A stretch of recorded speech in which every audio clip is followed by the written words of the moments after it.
recently. That's slashed away. That's gone to the boundary. It's over.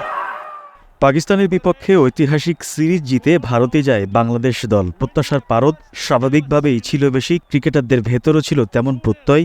শুরুটা বাংলাদেশের ওরকমই করেছিল। চেন্নাইয়ে টস জিতে শুরুতে ফিল্ডিংয়ের সিদ্ধান্ত নেন অধিনায়ক শান্ত।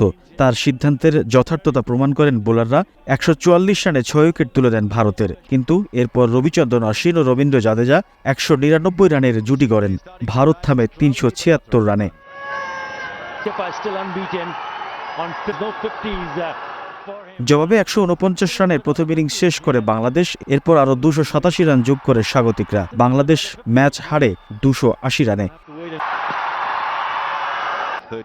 এমন হারের পর পুরস্কার বিতরণী মঞ্চে শান্ত বলেন, ইতিবাচক দিক হচ্ছে প্রথম ২-৩ ঘন্টা তাসকিন হাসান যেভাবে বল করেছে, কিন্তু ভারতও খুব ভালো ব্যাট করেছে। এরপর পেস বোলিংয়ে বাংলাদেশের যে বিকল্প আছে এটাই সবচেয়ে ইতিবাচক দিক। আমরা খুব ভালো করে বল করেছি, নতুন বলে কিন্তু আমাদের চালিয়ে যেতে হবে। শেষ ইনিংসে বাংলাদেশের সামনে ৫১৫ রানের লক্ষ্য দাঁড়ায়। ওই রান তাড়া করতে নেমে বাংলাদেশের ব্যাটারদের মধ্যে একমাত্র নাজমুল হোসেন শান্ত ছাড়া সবাই ব্যর্থ হন।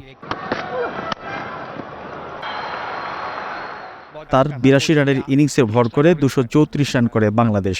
এ নিয়ে শান্ত বলেন, একজন ব্যাটার হিসেবে আমি সবসময় অবদান রাখতে চাই। চেষ্টা করেছিলাম যত বেশিক্ষণ সম্ভব ব্যাট করার, যতটা সম্ভব শক্তি অনুযায়ী খেলার। কানপুর টেস্ট খুবই গুরুত্বপূর্ণ। বোলাররা ভালো করছে, আশা করি ব্যাটাররাও করবে। We'll have to wait.